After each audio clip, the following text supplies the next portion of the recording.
Oh my God. Okay, I can't tell if I'm like super grainy. It's like really grainy on my end, but I can't remember if that's always how it is. Anyway, at least I can see myself. There's been times with my lighting that I literally am just like a shadowy figure. I'm always have lighting problems. It's kind of part of the charm. Just relax. Hold on. All right, I'm gonna set the timer. Because yeah, it's been a while, and I have reasons for that. I want to tell you about it. Hold on a sec. All right, 11 minutes. Um, First of all, I something interesting just happened. I just was pulling some tarot cards, and the honeybee came out. And this is always the card that reminds me of Louie, my dog, who died today. Not today, but on this day in 2015. Um, we had him for how long did me and Eric, my ex, we adopted this goofball that I had walked him at the Oregon Humane Society. He was kind of overlooked because he was special needs. He was this little maniac. He had like a pet pal specially assigned to him, and Eric was gonna overlook him because I was like, "Hey, let's go into the shelter," because we were gonna adopt a dog, and so I used my little badge to kind of just sneak us in, so we didn't have to do the whole thing because it was I wasn't really supposed to, but whatever. I'm like, hey, let's go. I was trying to get him to look at Louis, and he always got bypassed because he was such a little psycho. And Eric's like, no, let's go over and look at this. I'm like, no, let's look at this dog because I used to walk him, and he was such a little sweetheart, but he was such a nervous Nelly in the shelter. So we did have him for God, 7 years together. We even co-owned him because we agreed. Even after I moved out from our house in 2013, we co-owned him, like really Portlandia, because we agreed he's a two-person dog. But he had a good life with us. I don't know what his first 5 years were about, but man, because he didn't even know how to swim. But like Eric had a boat, so he learned. Like Eric was in the Coast Guard and stuff, so he was made, he's all water. So Louis had a lot of water adventures, snow adventures. I'm, a big hiker, and we'd go on walks, and I worked at home. So yeah, he had a good life, and he died February 13, 2015. And of course, he has a sense of humor because he died on Friday the 13th, and I literally picked up his ashes, which are right behind me, on Ash Wednesday. So anyway, it was just cool that I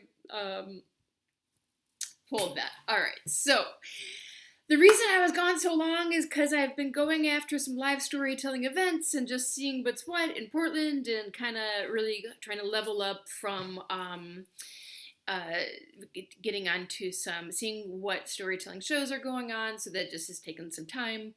And, but one of them is the NPR The Moth, which is a story slam. And I'm going to tell me and Mr. Love's story next week because the theme is uh, unrequited love. And so me and Mr. Love, we're not romantic, but it's kind of a play on it because you can interpret this theme however you want. You know what I mean?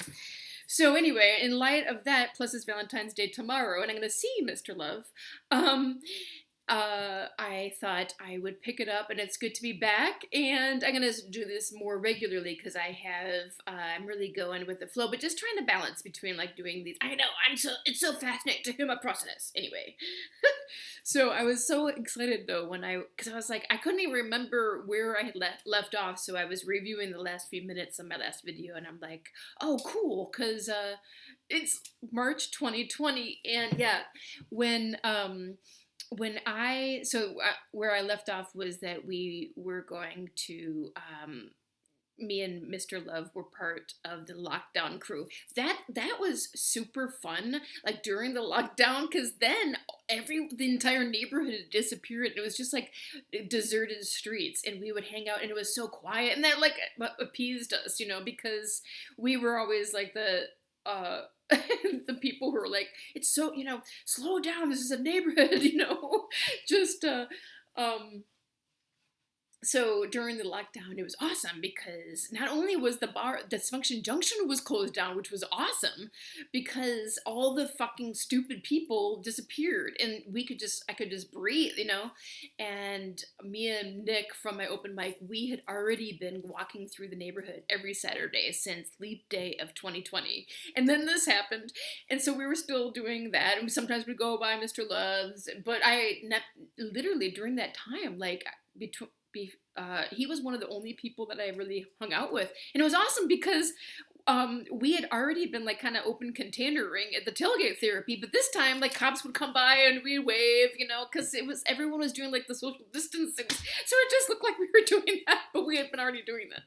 Oh my god! So honestly, he was like, and then I turned 50 in the lockdown, like in May, and he was like, that was the highlight, like because he introduced me to this guy, Richard, who he had this awesome yard in the neighborhood with like a picnic table, whatever, and just like really good vantage point, kind of, because we're right by Mount Tabor. I don't know. It was kind of set up above. It was actually right by where I started open mic in this purple building, this old mechanics garage, and it was always just this good vantage point. Anyway, yeah. So it was an awesome summer.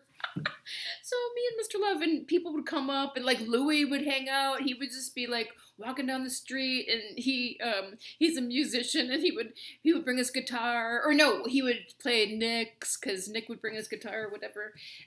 They were in this like knew the same bands that they would play with in San Francisco. It was just like the small world thing. Like all these people, like these regular characters who just came out just during like we called it kind of the lockdown crew, like the ones that we would see all the time. Oh my god. So and people would come by like that. It was like we had started something, you know.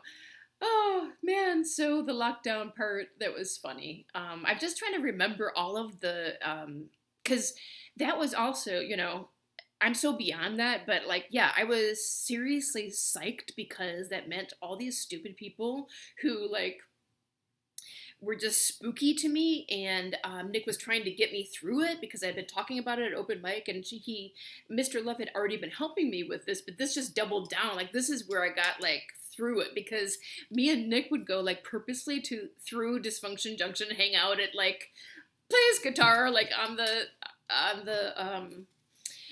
you know, picnic benches outside. And for a while, I kind of forgot that it was ever going to open again. You know what I mean? And then he saw me through that whole thing. And then when things started opening up, it was kind of like, hey, hold my beer. I can get it from here kind of thing. But man, we took advantage of that time, and it wasn't unpleasant. I gotta tell you. In fact, I was kind of nervous about things opening back up more than anything. And sure enough, once they did, because Mr. Love knew everything about like what was going on, and he was such a help of getting me through it. Even though sometimes, don't get me wrong, sometimes he was like, "You got to get over it. You're living in the past," and I'm like, "Dude, you're the one living in the past." You know, I haven't quite touched upon the aspect that this man was homeless. And there are reasons for that, like that, you know, let me tell you, I did his resume, and the number went to me because he didn't have a phone. So and there was times when he would kind of be like, oh, you know, bemoaning shit, and I'm like, dude, how many times did you actually send out that resume that I did for you? You know what I mean? So like, let's make no mistake. There was a lot of reasons that people were frustrated with him who grew up with him, and I completely understand that. And like, this is stuff that I would tell him right now to his face. And he knew it. So there were times when that would flare up and we wouldn't talk for a while. I'd forgotten about that because I'd seen parts of my journal. When I cleaned my office, I look at a journal page and it's so edifying. Like, I was pissed off at him one time, and I'm like, oh yeah, I have to remember to bring that part out too. But in any case, at that time, it was just really, really awesome. And he, yeah, seriously, I'm really, I'm trying to, for this, what I'm doing is it's an NPR story slam. I had to, let's suffice it to say, the last time I tried to do a story slam, I was like, fuck NPR, and I didn't even stick around until, like, you're supposed to, if you get up, you're supposed to hang out, like, until the end. And I was just annoyed. And so I had to take a breather. And this time, lately, just last month, and then I'm going to next week. I got up and I actually almost won this time. So, yeah, I'm thinking, well, so I'm just trying to recall all of the nuances of our relationship. But yeah, in 2020, it was awesome. He was my part of my lockdown crew, as I said. He helped me to really get through because when the Wolf of Mount Tabor came back in the neighborhood, he one time saw me going toward this green truck, and he came out of his truck and as fast as he could ran toward, like, he didn't really run much. He was actually like ailing a little bit at that time, and he was walking really slow. But he made huge efforts on his behalf to get to me, to warn me that what I was going into, not realizing that I was purposefully doing so.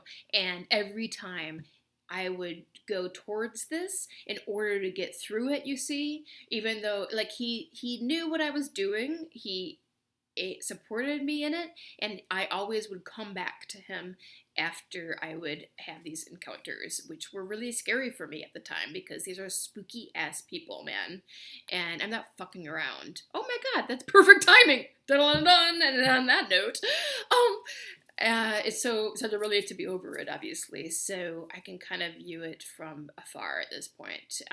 But it wasn't. It couldn't have done it without the lockdown crew and without Louie the dog.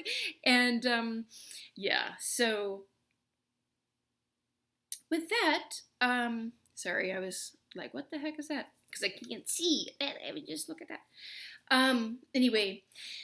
Oh man, what a time, and I'm really excited about things, so I'll be updating this more, and I'm excited to be back, and thanks for your support and asking me what's going on, because yeah, it's been exciting, and I will let you know what happens with this story slam, because you don't even know if you get on and stuff. It's pretty intense, but I have to win. In order to win, you have to you have to do it. So, oh, deep breaths. All right. I love you guys, and I just signed up for my reunion. My high school reunion is coming up this year, you guys. Woo! So, happy